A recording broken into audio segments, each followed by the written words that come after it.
as thousands of Second Amendment advocates, as well as militia members and neo-Nazis, descend on the state capitol for a gun rights rally.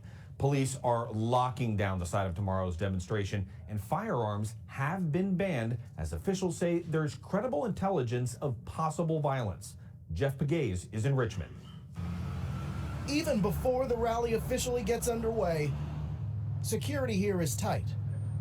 Gun rights supporters Michelle Wharton and Tom Boyle traveled to Virginia from New York because they are concerned about legislative efforts to roll back gun ownership across the country. We're here for the guns so that we have the right to bear our arms and to be able to give our guns to our children. All the supporters for gun rights, we're not here for violence at all. We never have been. It's all for supporting your rights.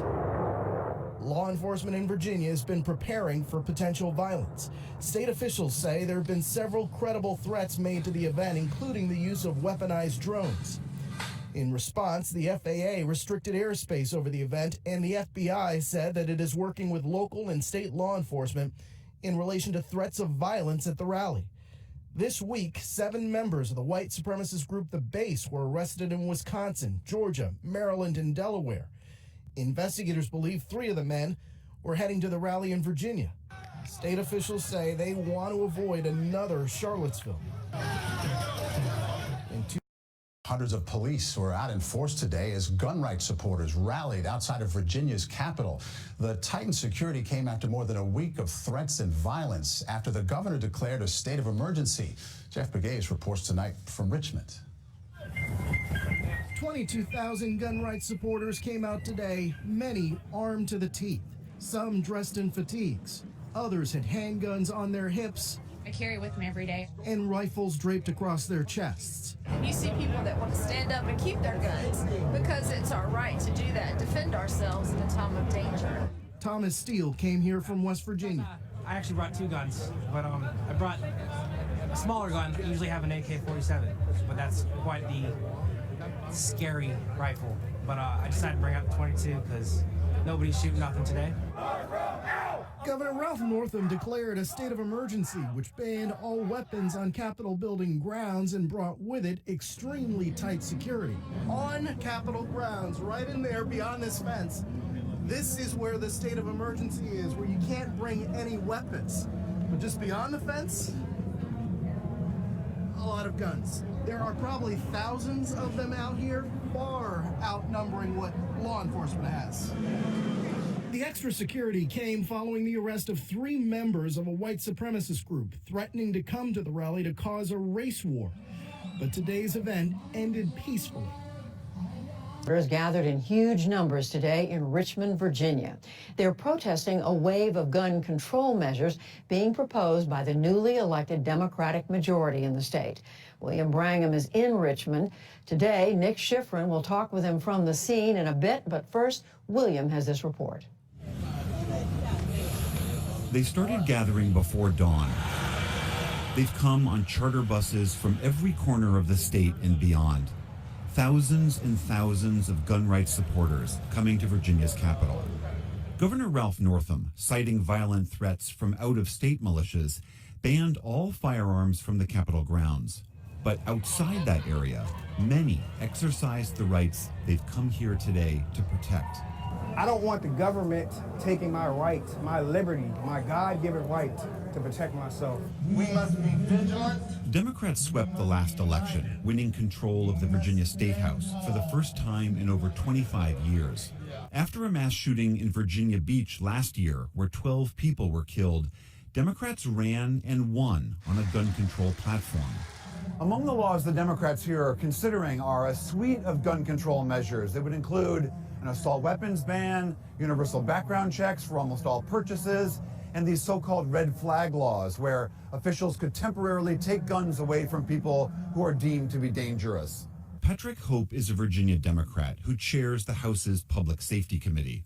He's championed several gun control measures and says he's been threatened because of it. Well, there's more than 100 people that die every single day, and what you see on the news are the mass shootings. But what you don't see are the number of shootings in communities of color, neighborhoods, of the suicides, because people have access to guns.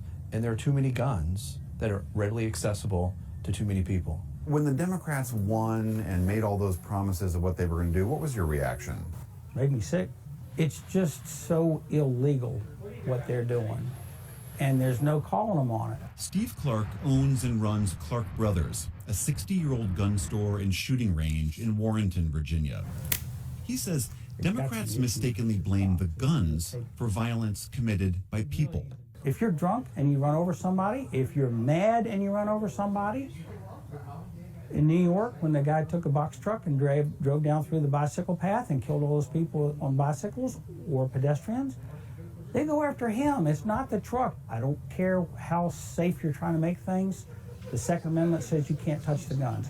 And if you've got a problem with people killing somebody else with whatever they do it, the person that did it's responsible. The gun has nothing to do with it. We've been planning this for a couple of weeks. Yeah.